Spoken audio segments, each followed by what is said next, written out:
Okay, 10 minutes ago, here's another quick 10-minute review of a game. This is an interesting one. One of my students, Ben, sent me the link to the .sgf file and said, could I have a look at this game? Because he played it and he thought that he was well ahead and that he'd got a hold of the game and was going to win, and he wanted to know where it went wrong. And I've had a quick look at the game record. I haven't been all the way through it, and there's one definite point of inflection where there was a mistake was made. But before that, there was an invasion that was a little bit deep. And as a result, and we'll talk about this, the invading stones had to run. And while they ran, Ben's opponent, JHS 8289, he made territory. And this is what we have to be very careful about when we invade deep. So let's jump right into the game and see where we get to. So Ben is black and his opponent is white. It's an even game and there's only half a point on Comey. Let's go. Upper right corner from Ben, lower left corner, 3-4 on the left right hand side, because I think Ben's experimenting at the moment with the Chinese opening. So 4-4 upper left for his opponent. There it goes. There's the low Chinese opening. Now the low Chinese opening is a specific strategy where we're inviting our opponent in because we've got space below this stone and space above, because we then want to attack that invading stone severely and make territory elsewhere. We're not protecting the territory that we've set up with the Chinese opening. We're using it as bait. So white makes a samurai, makes 3 star points in a row, and so black gets the first approach. And black approaches a normal approach to the upper left corner, a knight move approach. We'd expect to see this, and then the pincer comes. And with the pincer, I would expect black dives into the corner. Again, this is standard stuff. You know, Ben's just on the edge of 10q. He's about to go to single digit q, and these are the kind of moves we expect to see. White blocks, black extends. White hanes here. Now, there is a joseki that this is a mistake by Ben, because you can punish this joseki. You can punish your opponent. If ever your opponent does this to you, hanes at this point, you can punish. And we'll go back and have a quick look. So black hanes again, white extends, black extends, white extends, black hanes, and we get this shape. I don't like the tiger mouth here, because it leaves a very vulnerable point. The solid connection like this is much, much better than the tiger mouth. Why that? Because later on, if white does this, black does this, and then white threatens to cut and black does this, and then white can make things very difficult for black in that corner. It's not great. Let's just go back here. So here we are, and Ben played the tiger mouth, which we didn't like, but I'm just going to go back a couple more and let's look at the alternative. Here, if your opponent ever plays this against you, there is a joseki. You descend once, like this, and this is a standard sequence. Now you can see that white has to block here, because otherwise black can simply play d18 and extend and connect to the triangle stones. These two become connected through that space. So white's answer is to descend, and then black cuts. And now white has got a real problem. What does white do here? If white ataris in this direction, black extends once, and then white has got to somehow protect here. Otherwise black will cut an atari. If white persists in this direction, then black can just keep coming out like this, and these stones are going to die. The corner's shattered. It's a punishment sequence. There are a few other variations, because after the descent and white block and black cut, white can play like this. White can also realize the error of its ways and play like this, in which case black gets a very big corner. If white continues, then black turns. And again, this is real difficult for white. If white comes out this way, black simply ataris once in this direction and then catches the 3 stones, the 3 white stones like this. All of these sequences are known sequences, and so actually after white played this move, the one at c15, there were lots of punishment sequences for black. So that's one mistake. Okay, let's carry on with the game. So here we are, the moves keep coming. I didn't like the tiger mouth, we commented, and then the pincer's good, because even though white has built a wall, this constrains white's wall. Black comes out, and black does the extension. I much prefer here, Ben, this kind of move to keep the pressure up on your opponent.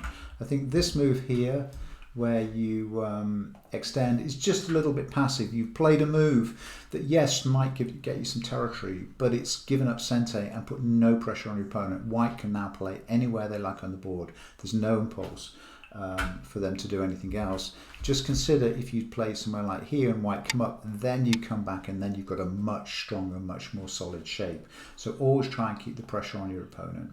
And indeed, white turns to keep black constrained in the corner. And now the vulnerability of this tiger mouth starts to show, because this becomes a vital move for black and for white. So black then plays another stone.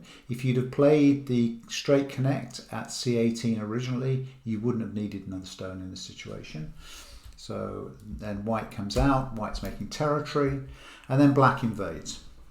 I think the invasion is okay. I think the invasion is good, in fact. It's a good extension from the lower right. White attaches. So now black should come up. This is all good. And then white pincers. Now the pincer, white's pincered because it's seen that there's a missing stone. This, normally we can't do this.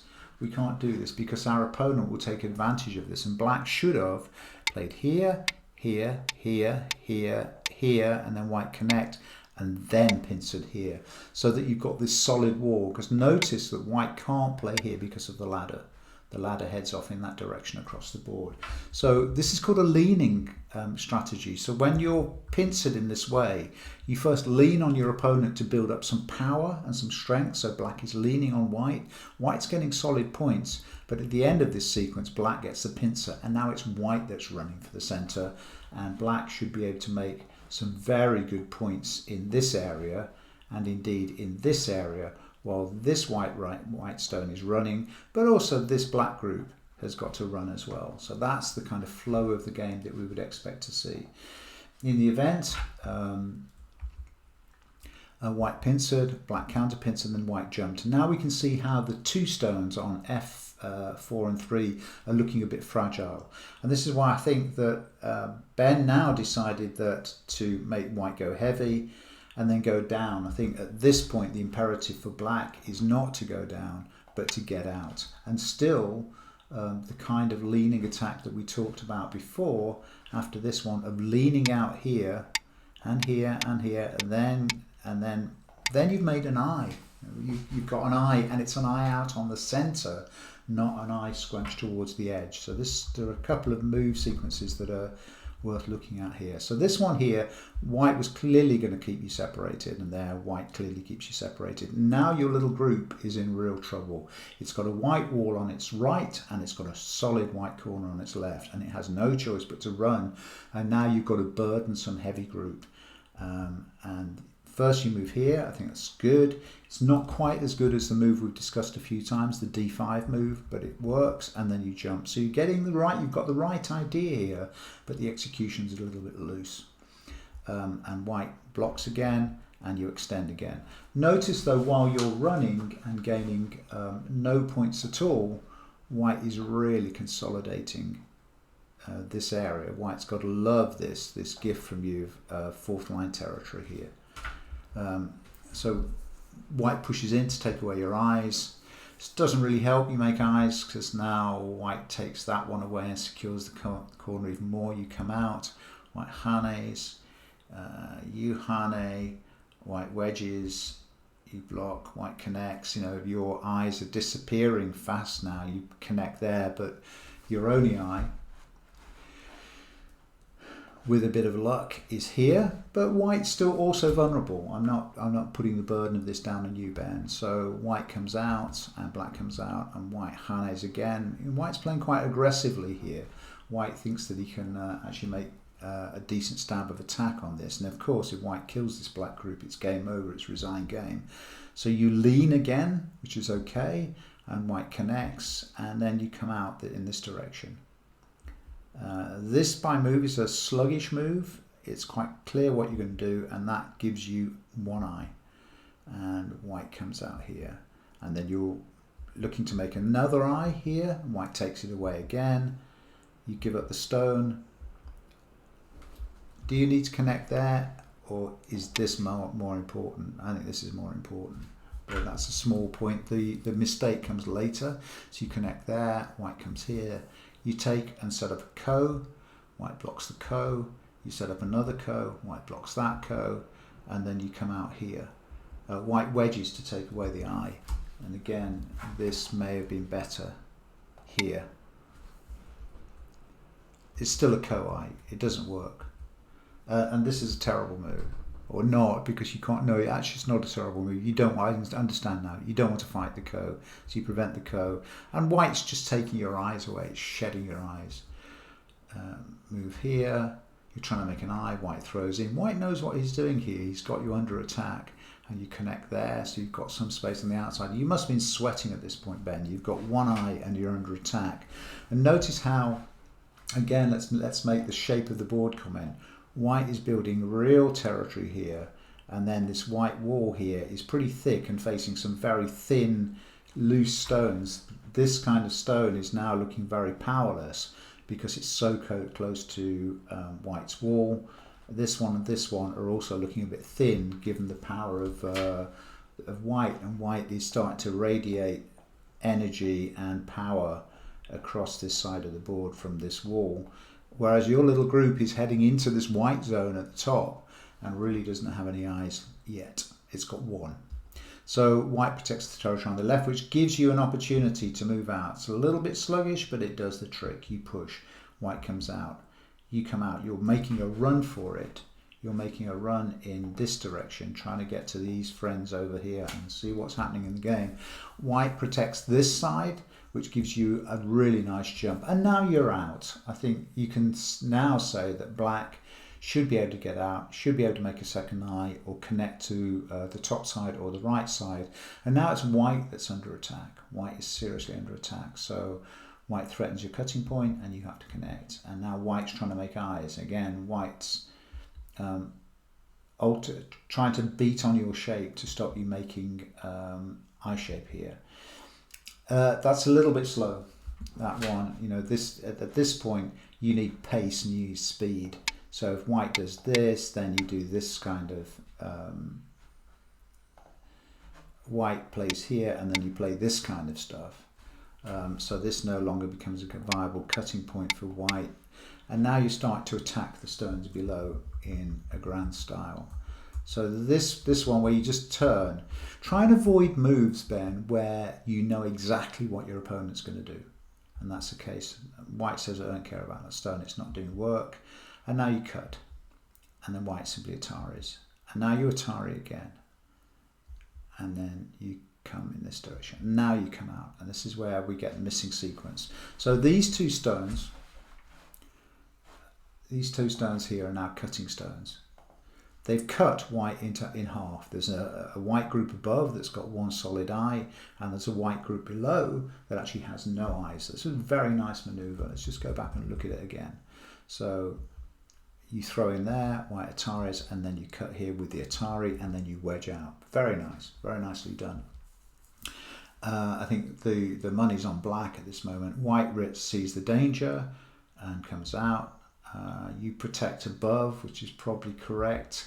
Can you hane underneath? This stone, the triangle stone, is probably a bit too weak to fight on its own against that wall. So I think your move was probably right. Give that one up, because you're either going to attack the white group below, this group here, or you're going to attack the white group above. You've got what's called a splitting attack. And so long as these black stones in the middle can stay alive, then everything's going to be good. So white is now looking to kill the black stone on L3 and make two eyes. And so you try and save it. White now turns back again the stones coming out through the that are cutting, and you make a tiger mouth. It's good shape. Now white returns to kill the two black stones below. Empty triangle is a bad move in this one. You've got to give something up here, Ben, to get something bigger. And I think the move that I would have wanted to see here is simply come out in this direction. Give up these two guys and seal the fate of the group above. The empty triangle doesn't do any work because white simply descends, and now those two guys are even in more trouble and you've wasted a move. So again, this elephant eye, and by an elephant eye we mean the space between these two fellas, this one and this one, means that white can wedge out between them and n5. He doesn't, and you push out again. I think if it was me, I think this move was redundant, and I'd simply have come out in this way first of all. Without that sequence, white comes out, you come out, white comes back to fix its shape, you push again, white pushes again, you make sure you've got a connection, and that's a very nice move because, as you say, you're feeling like you're dominating the centre now, because the white stones in the centre are looking very weak and very fragile. Your corner, your lower right corner, is a bit fragile, but so white smells the danger, and that's the kind of right direction of play. Equally, you could have just come out here, and that also works. But white goes for that. So with hindsight, I'd say this was the direction of play. So you're slightly misdirected here by protecting the side rather than the gap between the two. And now you counterattack, but the counterattack, I'm not sure what you've got in mind here, because these black stones are now dying with only one eye. White simply blocks it, and now I see what the counterattack was for. That was, if you read the sequence, that was very clever. This involves a ladder. White wedges, you come out. Can you push directly? If you push directly, white has to go this way, and then you go that way, and white can block. And actually,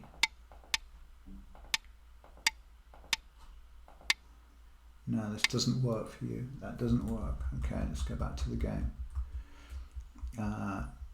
Okay, so now you've set this. You set the attack up again. So we've got. I'm looking at you and going, this is good. The white group in the centre is dead. The black centre is looking huge. You're getting this group out. You're going to get this group out because you're going to get into a semi-eye. The white group below is alive.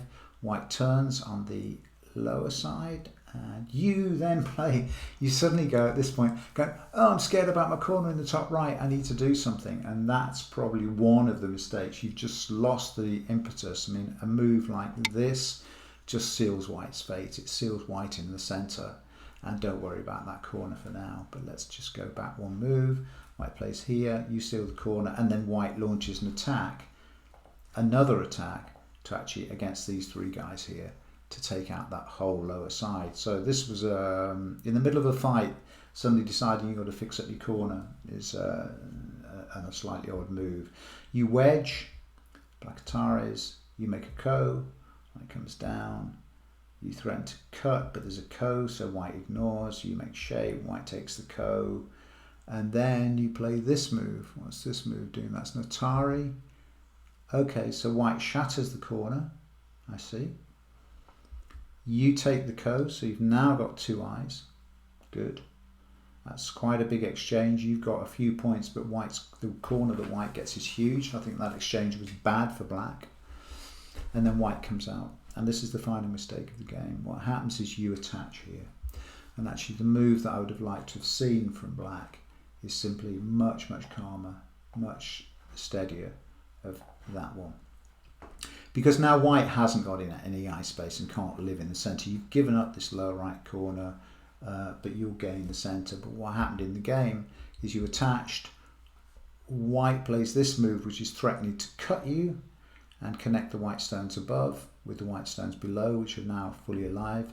So you block the cut, and white Ataris and kills your stone very securely.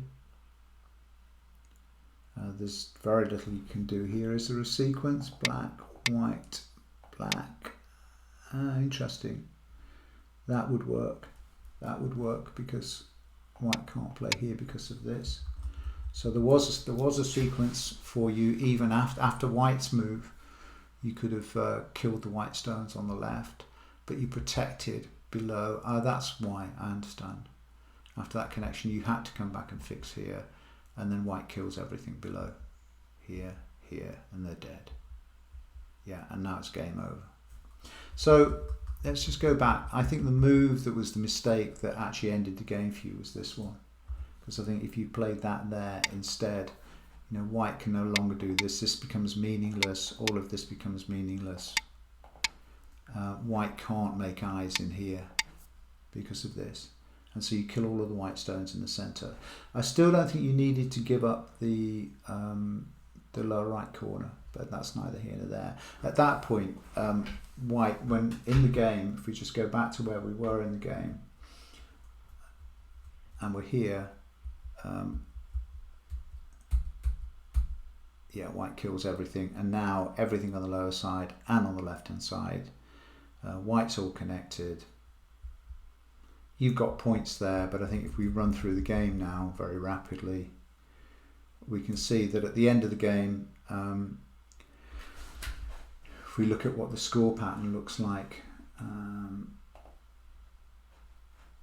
yeah, white by 20. So black's upper right corner is completely matched by white's lower right corner and the dead stones inside it, and white has got a upper right side territory and this huge territory on the left, and that huge territory on the left emerged as a consequence, direct consequence of this black group running and then failing to kill the center. So there were 3 points of inflection. One, Ben, I'm going to go over this this Joseki, your ability to punish your opponent, and this punishment sequence. If you dive into the 3-3 when you're pincered and your opponent hanes too early, that needs a bit more work. This deep invasion and the direction of play and the leaning attack, I think, is worth looking at again. And simply missing the kill here and this sacrifice of the corner meant that in the end, despite playing a good game and a good opening and a pretty steady opening, you were overwhelmed and lost by 20. Okay, I think that'll do for now. Thanks for listening, guys. I hope that was useful. I hope that helped you understand what was going on the Go board. If you like the way we explain and teach on 10 Minutes Go, then please, by all means, give us a thumbs up, give us a subscribe, all that YouTube stuff. It does help. It helps other Go players find us, and we all love Go, and we want to share that love around the world. Okay. Thanks a lot. See you all soon. Bye for now.